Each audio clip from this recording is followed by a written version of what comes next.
सभी को जय सिया राम। रामचरितमानस में सुंदरकांड दोहा संख्या 32। सुनि प्रभु बचन बिलो की मुख गात हर्षि हनुमंत, चरण परे प्रेमा कुल त्राहि त्राहि भगवंत। इस दोहे तक कल हम लोगों ने पढ़ा था। इसके आगे तुलसीदास जी लिखते हैं, बार बार प्रभु चाहि उठावा, प्रेम मगन तहि उठब न भावा। जो भगवान की शरणागत हो जाता है फिर वो उस अवस्था को त्यागना नहीं चाहता है। ये दिखने में यहाँ भौतिक स्वरूप दिखाई दे रहा है, पर कहने में ये शरणागति के भाव को बता रहा है। तो भगवान तो बार बार उनको उठाना चाह रहे हैं, लेकिन प्रेम में मगन होने के कारण हनुमान जी को वो अवस्था छोड़ने का मन नहीं कर रहा है, तो वो वहां से उठना ही नहीं चाह रहे हैं। प्रभु कर पंकज कपि के सीसा। तब भगवान अपने चरण, अपने कमल जैसे हाथ को हनुमान जी के शीश पर फेरते हैं। प्रभु कर पंकज कपि के सीसा, सुमिरि सो दशा मगन गौरीसा। तो ये दृश्य जब शंकर भगवान पार्वती माता को सुना रहे हैं, तो जब वो इस अवस्था का खाली वर्णन कर रहे हैं कि किस प्रकार भगवान को प्रसन्न जानकर, उनकी मुख मुद्रा को देख करके कि वो जो भी करके आए हैं हनुमान जी, उससे भगवान बहुत प्रसन्न है। तो हम लोगों को सबसे पहले ये समझने की आवश्यकता है कि हम जीवन में जो कर रहे हैं, क्या उससे भगवान प्रसन्न हो रहे हैं, हम प्रसन्न हो रहे हैं कि नहीं। ये अलग बात है, हम यहीं पे फंसे रहते हैं कि हमें भाई अच्छा आगे मिलता लगेगा बस। पर हम जो कर रहे हैं, क्या उससे भगवान प्रसन्न हो रहे हैं? अगर हमारे कृत्य से, हमारे क्रियाकलाप से भगवान प्रसन्न हो रहे हैं, वही हमारे लिए ऐसे आनंद को प्रदान करने वाली है कि प्रेम मगन तहि उठब न भाव। और क्या कार्य करके आए? सीता जी की खाली खोज लेकर के आए कि भाई जो सीता माता है वो इस प्रकार के संकट में घिरी हुई है, इस प्रकार के अत्याचारियों, शोषकों, उपभोगियों, विषय कामनाओं में लिप्त। तो जितनी भी हमारी माताएं हैं इस धरती पर, चाहे वो हमारी धरती माता हो, चाहे वो हमारी नदियां हो, चाहे वो हमारी गौएं हो, चाहे वो हमारी नारियां हो, चाहे वो हमारी प्रकृति स्वरूप वनस्पतियां हो, जो हम लोग शांति पाठ करते हैं उसमें सबकी शांति की कामना करते हैं। तो जब वो शांति में रहेंगी तभी हमारा कल्याण है। यही कार्य बस करके उन्होंने बताया कि भाई वो बहुत संकट में है, तो उसको संकट से उबारेंगे तो भगवान ही। पर भगवान प्रसन्न है कि इन्होंने जाना तो कि माता संकट में है। हम लोग माता को खूब कष्ट देते रहते हैं और एक क्षण के लिए भी हमारे मन में आता नहीं है कि हम अपनी माताओं को, प्रकृति रूपी माँ को कितना कष्ट दे रहे हैं। हमारी परंपरा है ना, हम सुबह चरण धरती पर धरने से पहले समुद्र वसने देवी पर्वत स्तन विष्णु पत्नी नमस्तुभ्यम पाद स्पर्श क्षमस्व में, हर वो प्रकृति की वस्तु विष्णु की ही पत्नी है। चाहे वो जिस स्वरूप में हमारे सामने प्रकृति आए, वो विष्णु की पत्नी है, वो भगवान की पत्नी है। पत्नी का मतलब उनकी सहभागिता है, उनकी सहयोगिता है।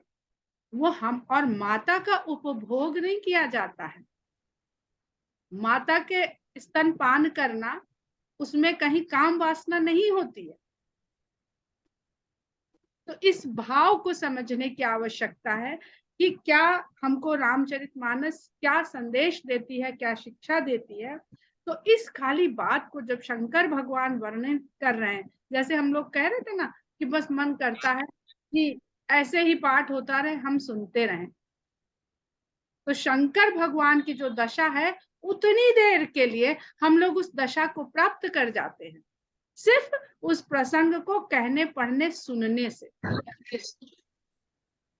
तो भगवान शंकर भी ये सोच करके कि किस प्रकार हनुमान जी राम के चरणों में पड़े हुए हैं, भगवान राम उन्हें उठाना चाह रहे हैं पर वो चरण छोड़ नहीं रहे हैं, तो भगवान राम उनके शीश पर अपने हाथ फेरते हैं। यह दशा स्मरण करते हुए, बताते हुए शंकर भगवान मगन हो जाते हैं। सावधान मन करि पुनि शंकर, लागे कहन कथा अति सुंदर। और मगन होने की अवस्था ऐसी होती है कि व्यक्ति समाधि में चले। समाधि की अवस्था क्या है? ध्यान, ध्यान के बाद समाधि। तो समाधि की अवस्था में चला गया तो वाह्य जगत से उसका नाता टूट गया, उसका अंतर मन से पूरी तरह से नाता जुड़ गया। पर शंकर भगवान तो माता पार्वती को कथा सुना रहे हैं, तो अपने को सावधान कर कि भाई सामने पार्वती बैठी हुई है कथा सुनने को और हम समाधिस्थ हो गए। और शंकर भगवान एक बार समाधिस्थ हुए तो आप लोग बालकांड में पढ़ ही चुके हैं कि क्या क्या नहीं करना पड़ता है उनको समाधि से वापस लाने के लिए। पूरे संसार में कामदेव को त्राही त्राही मचानी पड़ी थी, तब जाके वो समाधि से वापस आए थे। तो इसलिए सावधान कर लेते हैं। और आगे की सुंदर कथा वो फिर से कहने लगे। अब कपि उठाई प्रभु हृदय लगावा, कर गहि परम निकट बैठावा। तो हनुमान जी को राम ने उठा लिया बरबस और अपने हृदय से लगा लिया और हाथ पकड़ के कर गहि परम निकट बैठावा। क्योंकि हनुमान जी को कहाँ बैठे हुए देखते हैं आप लोग? उनके निकट बैठे हुए कभी देखते हैं? चरणों में बैठे रहते हैं। तो जब उनको अपने पास बैठाना पड़ेगा, हनुमान जी पास नहीं बैठेंगे, राम जी को बरबस हाथ पकड़ के बैठाना पड़ेगा, नहीं यहाँ बैठो। तो कर गही परम निकट बैठावा, कहू कपि रावण पालित लंका, कही विधि दहौ दुर्ग अति बंका। और पूछते पूछते उनसे, जबकि जामवन जी ने सब कुछ बता दिया है, पर उनके मुख से सुनना चाहते हैं। कहते हैं कि हे कभी बताइए कि रावण के द्वारा पाली पोसी हुई लंका, जिसके इस तरह के दुर्गम किले हैं और ऐसे बांके किले हैं जिनको भेदने की कोई सोच नहीं सकता, उसको किस प्रकार ढहा आए तुम? प्रभु प्रसन्न जाना हनुमाना, बोला बचन विगत अभिमान। अब हनुमान जी ने देखा कि भगवान प्रसन्न हैं जो करके हम आए हैं, तो कहते हैं जो भी वचन वो कहते हैं वो अभिमान से छूटे हुए, विगत अभिमान, उसमें कहीं उनको प्रशंसा का भाव नहीं। ये जो आगे की चौपाइयां हैं, ये बहुत सीखने की जरूरत है कि किस प्रकार व्यक्ति को विनम्र होके अपनी बात को कहना आना चाहिए। शाखा मृग के बड़ी मनुसाई, शाखा ते शाखा पर जाई, नाग सिंधु हाटक पुरजारा, निशिचर गण विधि विघ्न उजारा, तो सब तब प्रताप रघुराई, नाथ न कछु मोरि प्रभुताई। कहते हैं कि शाखा मृग, डालियों पे कूदने वाला हिरन अर्थात वानर, इसकी तो आपने बड़ी भली मनसाई कही। क्षमता, इसकी तो एक ही क्षमता है कि इस डाल से उस डाल पे कूद, ये कूद ये कूद, बस इतना आता है हम लोगों को, तो और तो कुछ आता नहीं है। अब ये कह क्या रही है बात? जो मंगलकारी हनुमान क्या है? मंगलकारी हनुमान जो मेरा आर्टिकल है, जिसका वीडियो भी मैंने आप लोगों के साथ शेयर किया है, जो मुझे समझ में आता है उसमें डिटेल में है ये बात। श्वास का काम है आना और जाना। बाहर से श्वास आई, फेफड़े तक गई, फेफड़े में फिर अपना काम हुआ, कार्बन डाइऑक्साइड का रूप लिया और बाहर आके फिर मिल गई। तो श्वास का काम है पवन पुत्र, पवन अर्थात कंप्लीट वायु, और उसमें पुत्र जो प्राण वायु जो हमें जीवन देती है यानी ऑक्सीजन, उसका काम है भीतर गई श्वास और बाहर आई। इतना ही खेल है बस हमारा। उसको फिर से शेयर कर देंगे तो जो नए लोग हैं उसको पढ़ लेंगे, सुन लेंगे। और दूसरा एक और भाव निकल के आता है, श्वास के साथ साथ जो साधने की चीज होती है वो होता है मन। श्वास तो अपनी सीमा में ही उछल कूद करती है, पर वानर किसी सीमा में उछल कूद नहीं करता कि भैया इस डाल से इसी डाल कूदेगा, उस डाल पे नहीं जाएगा। तो मन भी है, वो मन एक जगह स्थिर होकर बैठ ही नहीं सकता है, उसका काम ही है इधर से उधर उधर से उधर। तो जो लांघ के समुद्र गया है वो मन रूपी वेग, मन रूपी शक्ति, मन रूपी सामर्थ्य है। तो सांस और मन, हनुमान, ये दोनों चीज जब सध जाती है तब सीता की खोज होती है। और सीता की खोज होके पुनः राम की शरण में जीव आ सकता है। अंगद ने कह दिया था मैं चला तो जाऊंगा, लौट के नहीं आ पाऊंगा, क्योंकि एक बार मन से छूट गए तो दोबारा कौन फंसना चाहेगा मन के चक्कर में। वही फंसने आएगा दोबारा जो राम की शरणागत होगा, उसे डर ही नहीं लगेगा। हमें जितनी बार भेजोगे संसार में, हम तो राम की शरण में बैठे हुए हैं, हमें कोई चिंता नहीं है कि ये विषय कामना ये सब हमको फंसा लेंगे, जैसे भरत जी। तो कहते हैं कि मेरी तो बस इतनी क्षमता है, और जो आप कह रहे हैं कि समुद्र नांद के हम सोने की लंका को जलाए आए हैं और निशाचरों को और वाटिका को उजाड़ आए हैं, हे भगवान ये सब तो आपका प्रताप है, इसमें मेरी क्या प्रभुताई है, मेरा कोई इसमें सामर्थ्य शामिल नहीं है। ता कहूँ प्रभु कछु अगम नहीं, जा पर तुम अनुकूल, तब प्रभाव बढ़वान लही जारि सकई। दीपा जी आप अवश्य पढ़ें, लेकिन प्लीज म्यूट कर लें अपने आप को, म्यूट कर लीजिए प्लीज, दीपा दीक्षित जी।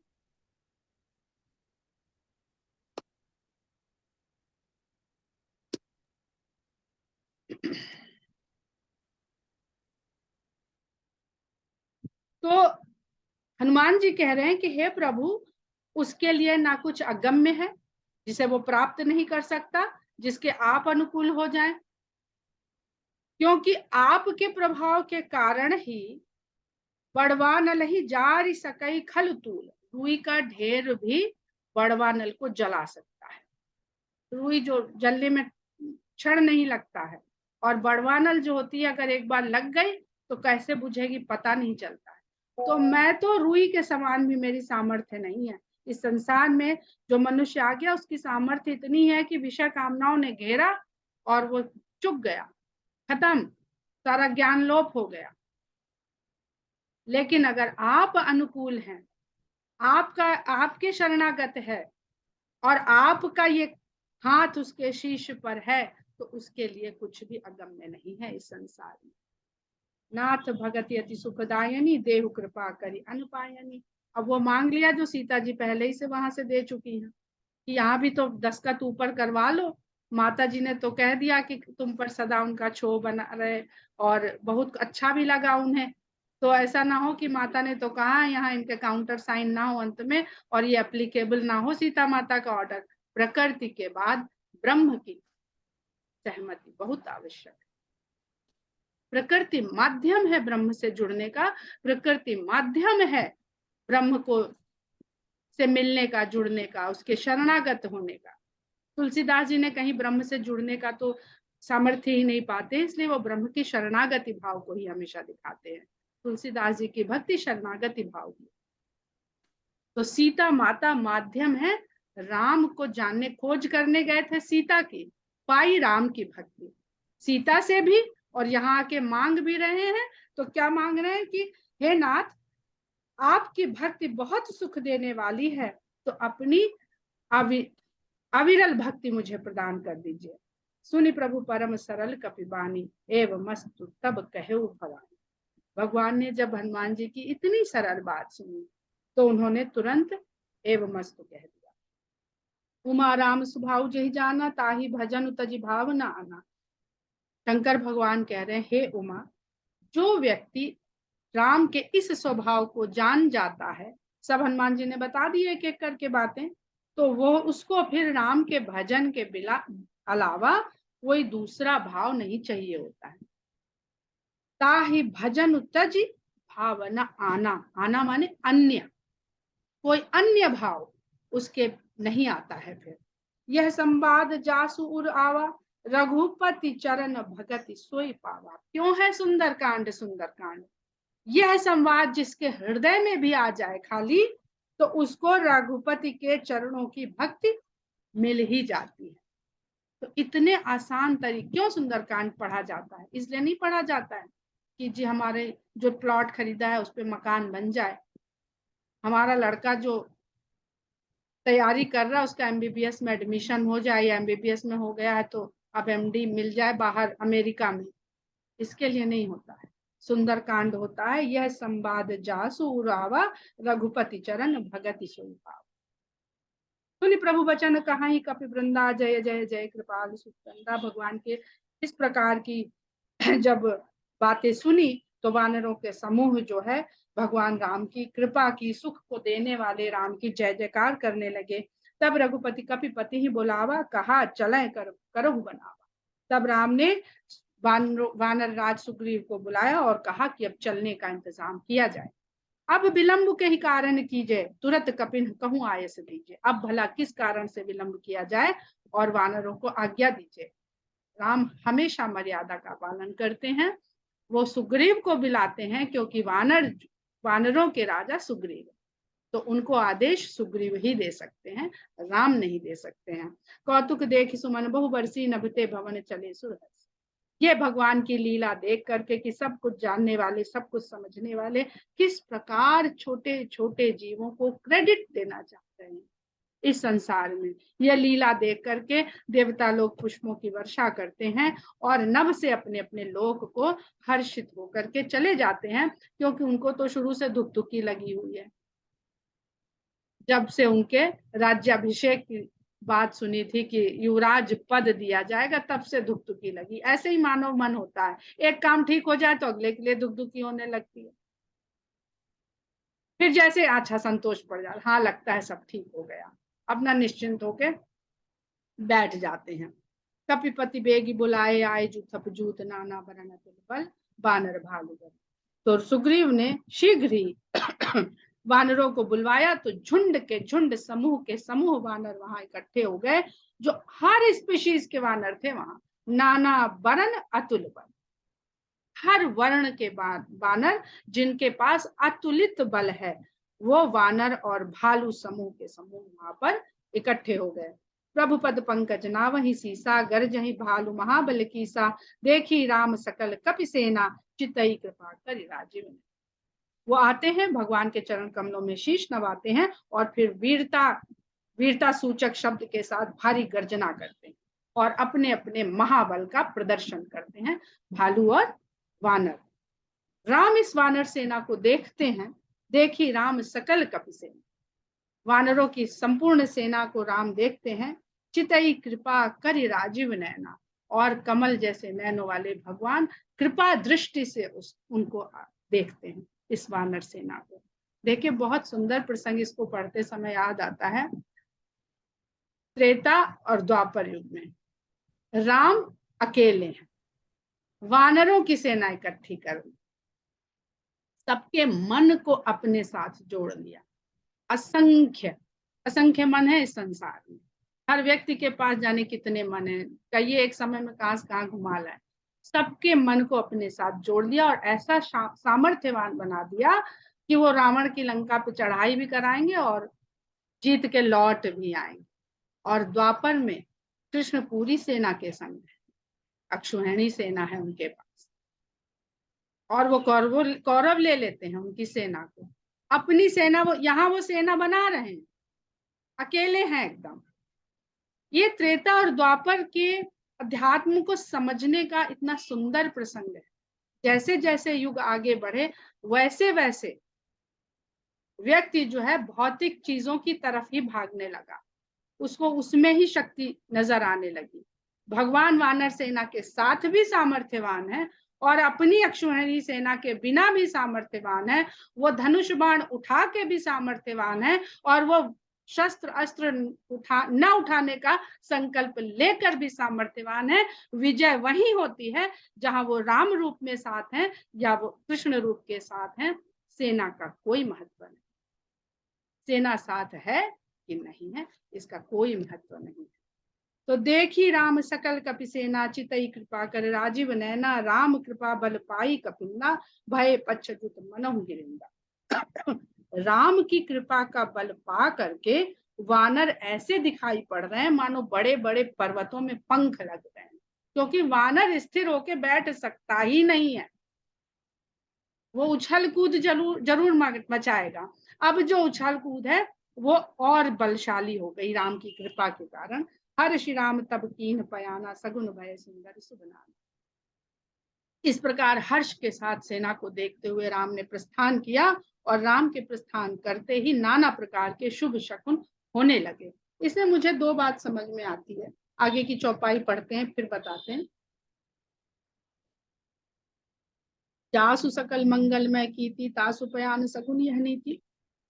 जिसका जिसकी कीर्ति ही सभी तरह के मंगल को बताने वाली, करने वाली है। जासु सकल मंगल में कीति, उसके प्रस्थान से सगुण हो, यही नीति है। अर्थात राम के प्रस्थान के समय, ये मेरा विचार है, जो जो कुछ भी हुआ वो भविष्य में शगुन के रूप में स्थापित कर दिया गया।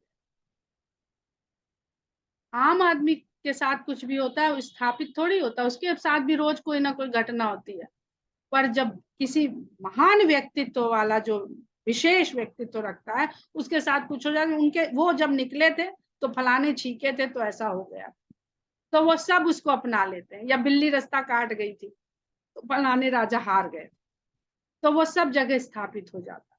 तो राम जब निकले हैं उस समय अगर पत्ता डोला है, अगर चिड़िया बोली है, जितने भी शुभ शकुन आज हम लोगों के पास हैं या नहीं है, भुला चुके हैं हम लोग, वो जो भी उस समय हुआ वो सब शकुनों की दशा को प्राप्त हो गया। प्रभु पयान जाना वैदेही, हर की बाम अंग जनु कहीं। प्रभु के प्रस्थान को वैदेही ने कैसे जाना? उनके शरीर के बाएं अंग फड़कने लगे। अब यहाँ पर अर्धनारीश्वर का अगर स्वरूप लेते हैं तो क्या होता है? वामांगी, अर्धनारीश्वर में दाहिना अंग शिव का अर्थात पुरुष का, और बायां अंग स्त्री का है। तो अब इसको उलट के देख लीजिए, भगवान के जो वाम अंग है वो स्त्री के लिए वो ईश्वर स्वरूप है, और पुरुष के लिए दाहिने अंग ईश्वर स्वरूप। इससे ही पूरी पूर्णता बनती है। इसको हम बायोलॉजी से भी समझ सकते हैं, इसको हम हार्मोनल ग्लैंड से भी समझ सकते हैं। स्त्री पुरुष दोनों के तत्व मनुष्य के भीतर होते हैं। तो राम चलेंगे तो जो उनका अर्ध भाग है उनको पता नहीं चलेगा। ब्रह्म प्रकृति के लिए जब निकलेगा तो प्रकृति को एहसास नहीं होगा कि ये हमको रक्षा करने वाला है, ये शक्ति जो है जिसके कारण हम हैं। तो वो अनुभूति सीता को मनुष्य के रूप में होती है, और उनके बाएं अंग फड़क करके उनको ये सूचना देते हैं, जोई जोई सगुन जान की होई, असगुन भयउ राम नहीं सोई। और जो जो शुभ शकुन संकेत सीता को शुभ संकेत देने वाले हैं, वही वही रावण को अपशकुन का संकेत दे रहे हैं। बहुत आसान है इसको समझना। अगर आप सूर्योदय को समझिए, तो जब पृथ्वी गोल है तो अगर एक जगह सूर्य उदय हो रहा है तो वहां प्रकाश आ रहा है, उषा आ रही है, दिन हो रहा है। पर दूसरी तरफ जहां से वो चला आ रहा है वहां पर अंधकार हो रहा है और वो रात हो रही है। तो प्रकृति के नियम से ही चलेगी। यहाँ पर आके उसको भगवान भी बदलते नहीं है। चला कटक को बरने पारा, गर्जही बानर भालू अपारा। सेना चल पड़ी, इसका पार नहीं, जहां जहां तक देखिए पार ही नहीं मिल रहा है। और गर्जना करते हुए अपार बानर और भालू आगे बढ़ रहे हैं। नख आयुध गिरिपादपधारी, चले गगन मही इच्छाचारी। के हरिनाद भालू कब करही, डगमगाही दिग्गज चिक करही। इनके हथियार क्या है, इनके अस्त्र और शस्त्र क्या है? वन में रहने वाले हैं। चढ़ाई कहाँ करने जा रहे हैं? जिसके पास सबसे एडवांस टेक्नोलॉजी है युद्ध लड़ने, मायावी। यानी ऐसे ऐसे उसके पास सिस्टम लगे हुए हैं जिनसे वो लड़ भी सकते हैं, क्रिएट भी कर सकते हैं। अगर आप लोग आज की टेक्नोलॉजी के बारे में पढ़िए, जो एडवांस टेक्नोलॉजी है युद्ध की, जिसमें हम लोग बायो वेपन, केमिकल वेपन तो सुनते ही हैं, वेदर वेपन भी, जिनसे वो वेदर क्रिएट कर देंगे और जहां चाहेंगे वहां वैसा वेदर हो जाएगा।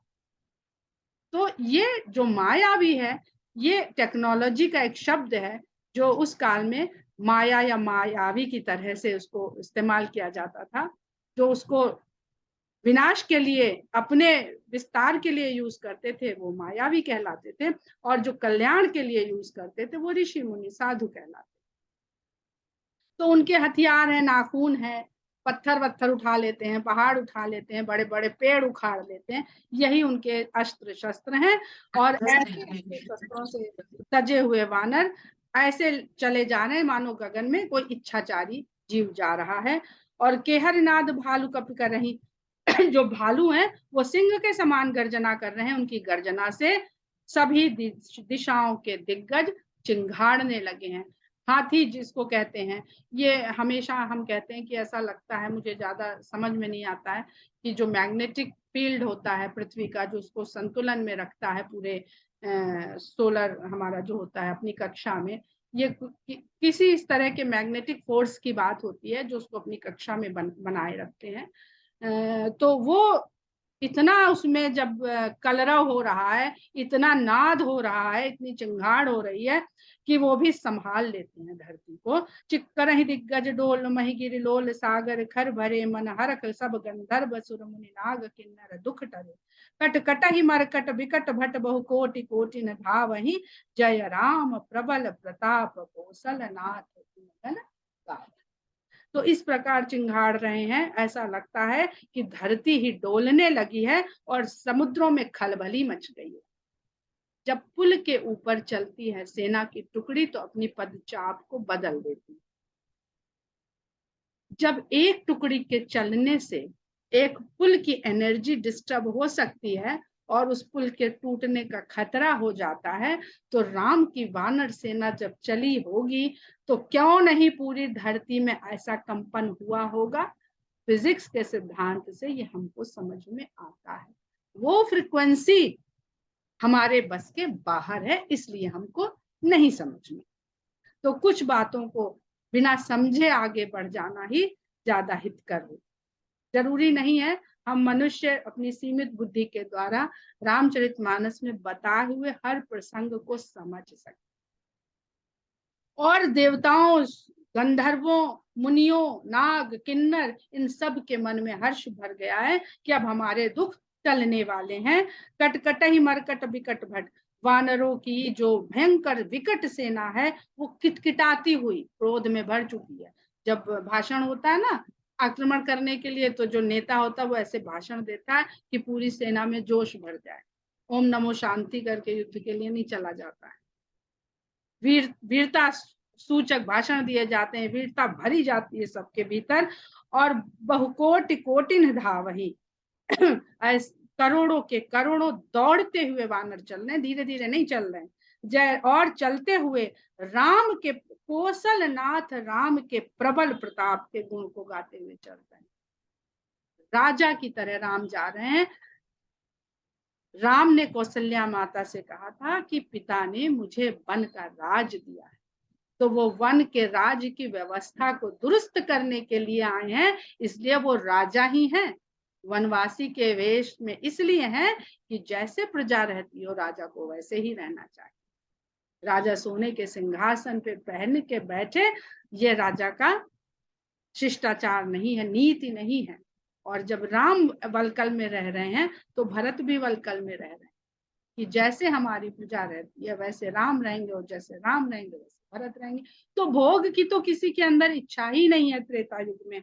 सही सक न भार उदार अहिपत बार बार ही मोह ही, शेष नाग भी इस सेना के चलने को देख करके मोह में पड़े जा रहे हैं और इस भार को वहन नहीं कर पा रहे हैं। गह दसन पुनि पुनि कमठ पृष्ठ कठोर सो किम सोहई, रघुबीर रुचिर प्रयाण प्रस्थित जानी परम सुहावनी, जनु कमठ खर पर सर पर आज सो लिखत अभी चलता।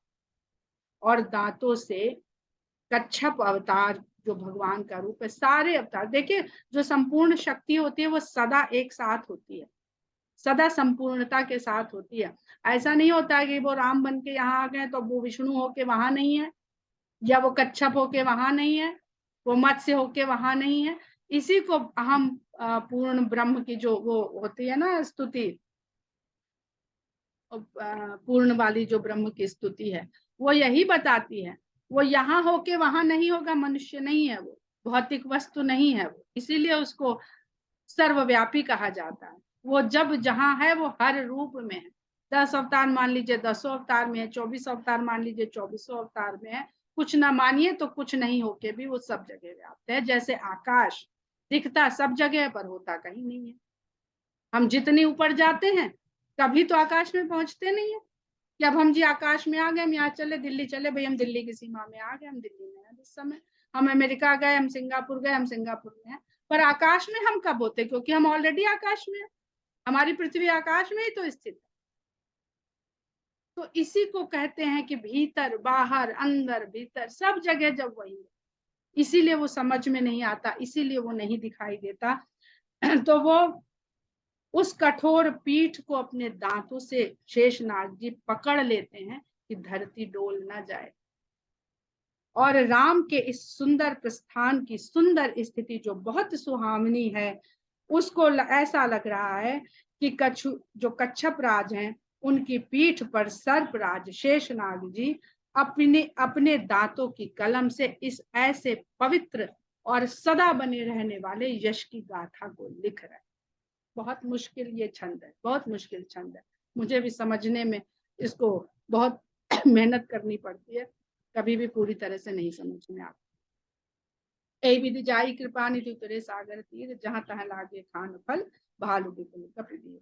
तो जब चले हैं तो जिस तरह से हनुमान जी चले थे ना कि राम काज कीने बिनु मोहि कहां विश्राम, और तभी फल खाए थे जब सीता जी को दर्शन कर लिए थे। तो ये सब भी चल पड़े और समुद्र के किनारे भगवान के साथ उतरे पहुंचे, और तब वहां जाकर के ही डेरा जमाया और भालू और वानरों ने फल फूल को खाना आरंभ किया। इस प्रकार हम लोग दोहा 35 पर आज की कथा को विराम देते हैं। जय सिया राम।